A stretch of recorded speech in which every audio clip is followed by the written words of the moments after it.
How I longed for an incredulous John Humphrys snort. Jan MOIR is glued to Radio 4 as Prince Harry guest edits the Today program. At the end of his stint guest editing R4's Today program, Prince Harry was given 2 seconds to summarize the experience, to hone his final message to the program's 7 million listeners. What, in essence, was his meaningful missive, the emotional core of his ballast from the palace, his mission statement to the nation? There was a pause. "I dunno," said the prince finally, seconds before the pips signaled that he had run out of time. Beep, beep, beep. So how to summarize his royal contribution to the 3-hour show? We now know Harry's key issues. The things he is either passionate or genuinely passionate about are the military, the environment, mental health, charity, and a bunch of people he repeatedly refers to as the younger generation or the youth of today, even though he is barely more than a shaver himself. Indeed, it seems only 5 minutes ago that Harry was playing naked billiards in Vegas and marching around in a Nazi uniform. Now, bless him, he is an utterly reformed character, a Nomsarux who is soon to be married and is clearly embarking on some kind of vague, Bono-esque ultra mission to save the world and everyone in it.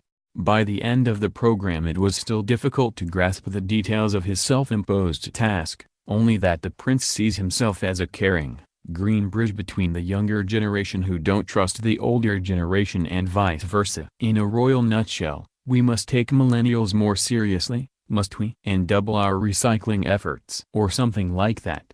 Harry's Today show began with thumping grime dance music at around 7 a.m., followed by a winning contribution from boxer Anthony Joshua, who revealed he makes his own bed every morning, all the better to face the day ahead. Meanwhile, the prince's pet concerns were given the Today treatment. This meant an investigation into the link between mental health and the nation's productivity, while presenter Justin Webb wondered what impact the involvement of Prince Harry had on the charity. Obviously funding, came the honest reply. The showpieces were the prince's 2 main interviews, and he didn't have to drill down too far in his address book to hit gold. His chief guests were Prince Charles, Dad, and Barack Obama, American surrogate dad. Both are used to the sound of their own voices, and both Charles and the ex-pres chundered on and on, luxuriating in the novelty of the uninterrupted airspace like 2 stately galleons steaming ahead in a sea of mutual smarm.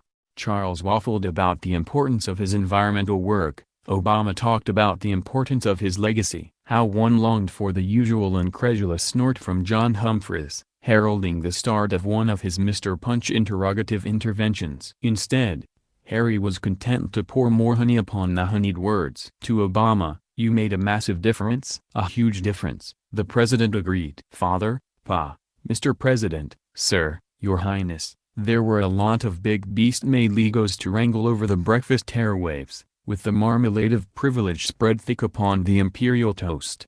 Prince Charles's rich fruitcake voice sounded as if it were rumbling from the depths of an ermine-swaddled throne laid upon a carpet of flunkies inside a room made of gold. He also sounded utterly thrilled that his son was listening to his environmental concerns at last. "Oh dear boy, the fact you are saying this," he cried, as Harry murmured that something must be done about protecting nature. "Well, darling boy, it makes me very proud to think that you understand." Harry, who relies on cliché more than he should, said that it was a test to humanity to swing that pendulum, to make our mark on the planet. Then the princes spoke at length about climate change and the need to tackle waste in the economy. Ahem. I know what you are thinking. All this from a family whose property empire includes myriad castles, palaces, fine houses and 1,000 burning light bulbs, while their number one hobby is blasting game birds out of the sky and shooting animals. Not to mention Harry's trips across the Atlantic to see his girlfriend, and hers to see him. Prince Harry claims to be apolitical, but this was a program rich in politics and political choices, including tacit disapproval of Donald Trump from Obama,